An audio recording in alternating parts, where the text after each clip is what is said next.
biyanan kong babae, galit na galit nga. And madami nga akong chika sa inyo since ilang araw nga din akong walang vlog. Kasi guys, nadisgrasya kami. Na-aksidente yung sasakyan namin. गोबो पड़ेलो छे थोड़ो चल ने चल चल ऊपर चल चलो चलो चलो चलो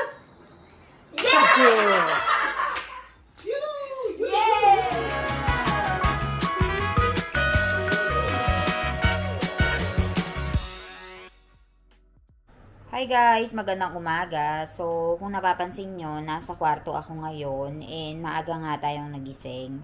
Tapos, tinatapos ko na nga yung mga trabaho natin ngayon guys kasi sobrang dami nating mga kailangang asikasuhin. And kanina, galit na galit ang biyanan ko talaga kasi may kukwento ko sa inyo ha. Sa atin lang. Pero, yung biyanan kong babae, galit na galit nga kasi ngayon, actually, ang oras ay 11:19 na. So, yung nagluluto, di ba alam niyo naman na meron nga tayong nagluluto ng pagkain sa bahay natin, dito sa bahay namin, kasi nga, ang dami ko nga tinatrabaho and ayoko nga din na mahirapan ang biyanan ko sa pagluluto and pag-aalaga kay Baby Ivan. So, meron nga kaming kinuha na nagluluto ay naglilinis ng bahay. So, yung parang nagluluto na sa bahay namin ay napapadalas na yung pagpapaalam niya sa amin na yun nga na hindi nga siya papasok, ganyan. Kasi alam niyo naman guys, hindi namin kinakat yung bayad namin sa kanya kahit umabsent siya. Wala namang problema sa amin yun kung minsan ayaw niyang pumasok or minsan may kailangan nga siyang gawin sa bahay nila. Pero ang kinaiinis ng biyanan ko guys, ang kinagagalit niya, talagang talagang yung daughter-in-law nung nagluluto sa bahay namin ay pinagalitan niya. Kasi mabait talaga yung biyanan ko sa mabait guys. Kung mabait ka sa kanya eh hindi mo inaabuso. Eh okay lang naman na hindi pumapasok nga yung nagluluto sa bahay namin. Pero ang ayaw ng biyanan ko ay mag-aalas 11 na. Hindi pa nila sinasabi na hindi nga siya papasok. Kasi, ang routine namin ng biyanan ko guys, nung kami pa lang yung nagluluto, ang routine namin ay bandang alas 8, alas 9, maliligo na kami yan. Tapos, pag nahaligo na kami, magluluto na kami ng pagkain. Tapos, bandang alas 10, tapos na kami magluto.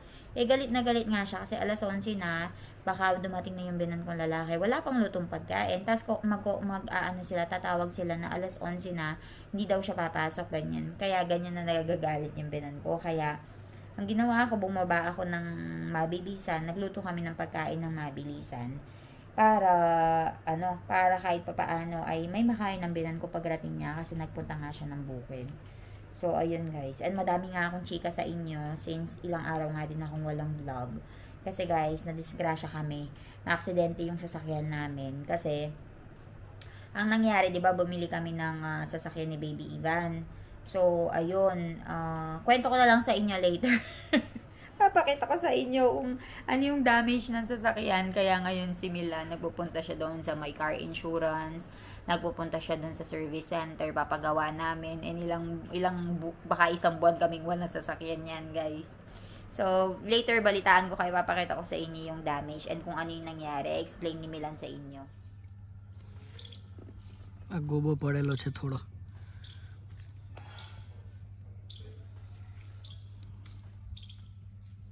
Motor उचकाई गई છે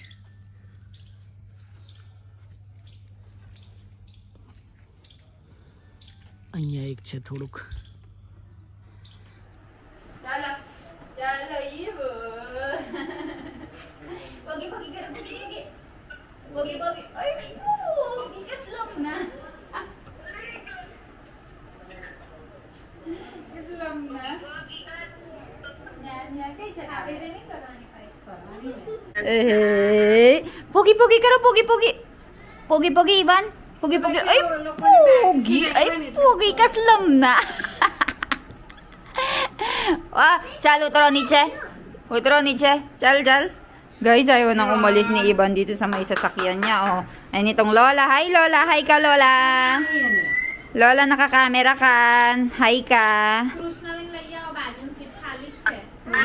Ay, oh, tinitignan ni Lola niya, si Ivan. Hands up ka rin, Ivan. Hands up. Hands up.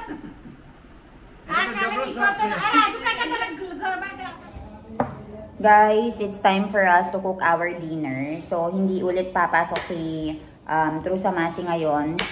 So, kami ulit yung nagluluto ng pagkain namin for tonight.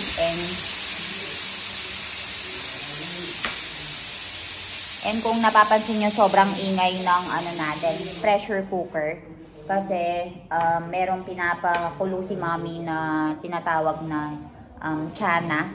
So, yun yung kakainin natin for today. So, ayun ngayon dito, meron tayong upo. So, tignan nyo naman yung upo nila dito, pabilog. So, meron tayong upo, hinati ko lang siya. So, yung 1/4 ginamit na namin kahapon. So, yung kalahati nito ay aanuhin natin. Gagawin din natin and gagamitin natin for today. Tapos, meron tayong 2 tomato dito. So, imimixer natin. Tapos, papakita ko sa inyo yung whole process. So, ayun guys. And diba sabi ko sa inyo, meron silang ginagawang daanan dito. Yung sa daanan natin. And nagising na yung baby Ian. Buti na lang nandun si Jano.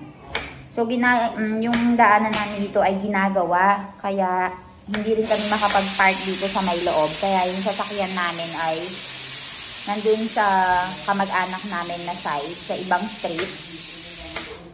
So, aksidente nga kami kahapon. Nasira yung sa likod, yung glass nung sasakyan namin. Kaya, ipapa-car service natin. E naabutin daw ng 2 weeks bago maayos.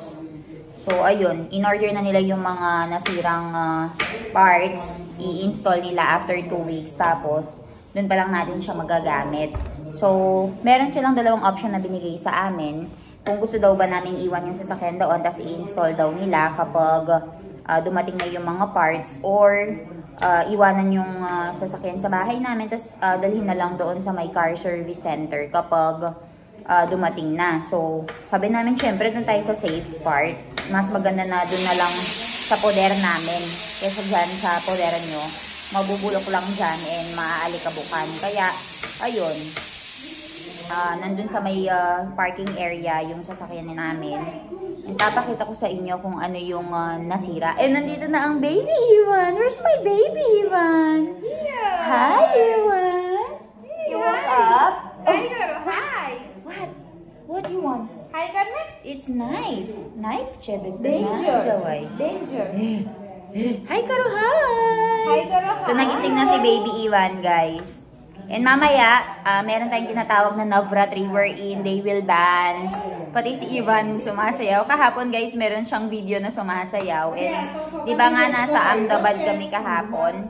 So dahil nasa Ahmedabad kami kahapon, hindi ko nakita yung pagsayaw niya. Pero binidyohan siya guys. Sinayaw siya ng mga tao dito sa village. Papakita ko sa inyo yung mga clips.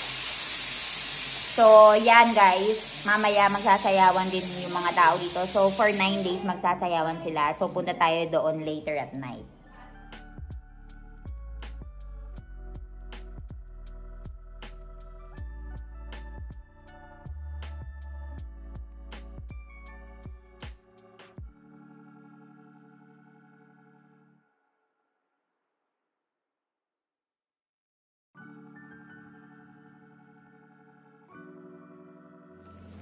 So, ayan guys, papakita ko sa inyo kung paano lulutuin ni Mommy. Mommy, yahu ka ba na siya, pra? Chole chana. Chole chana. And dito naman ako ay gumagawa ng rotli guys, pero hininto ko muna. So, I can show you how to make the chole chana. So, right over here, ito yung binlend ko na tomato na may kasamang upo. And doon sa gilid ay meron na tayong, ito pala. Meron tayong tinatawag nilang chana. So, dito, sa kumukulong mantika, maglagay ka ng cumin seeds. And after putting the cumin seeds, maglagay ka nitong sauce. So, yan yung binblend natin na tomato na may kasamang luya at saka upo. So, yan yung magiging sauce ng chole chana natin. Ayan, i-mix mo lang siya all together. Pachihu karawan, Mommy? Gravy sekwan yawe. Masala na inakuan mo at tare? Okay, so ang ilalagay natin ay mga masala guys. So for our first masala, ayan, maglagay tayo nitong asafoetida or hing. Ayan. And then, maglagay tayo nitong turmeric powder. Chili powder.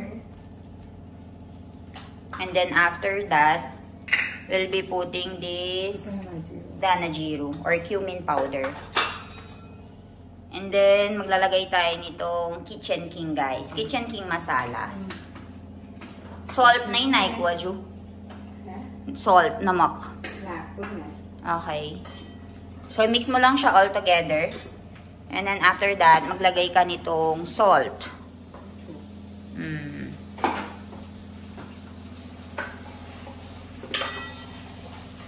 And then, hintayin mo lang yan, guys, na maluto. So, ayan, guys, nilagyan natin ng chole masala. And after putting the chole masala, nilagay natin itong chana. So, ayan yung ulam natin for today. And ito na yung ating rotli.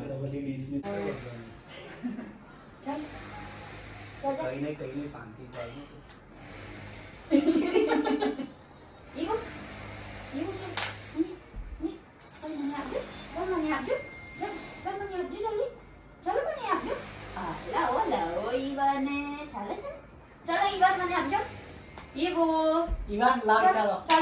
चल मने अब जा जल्दी अरे बाप रे आज जानू छे ने मार से जानू कोई छो चल जल्दी जल्दी जल्दी ला चलो चलो जा इवान लेना चल चलो ना चल चल जल्दी चल आगो चल चल पकड़ ओ इवो चल ने यार जो जो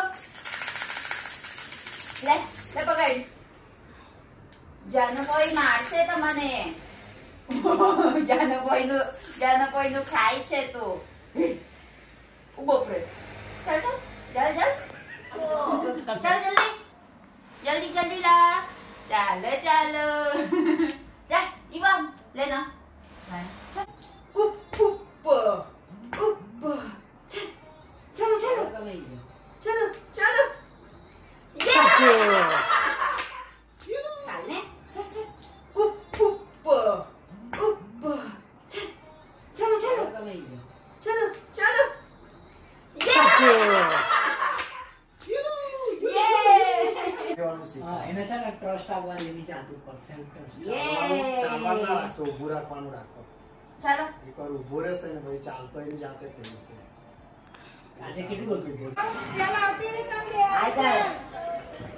So, ayan guys, nililibot namin siya dito sa may, sa may harapan ng bahay namin. Kaya lang, tignan nyo naman yung daan sira-sira.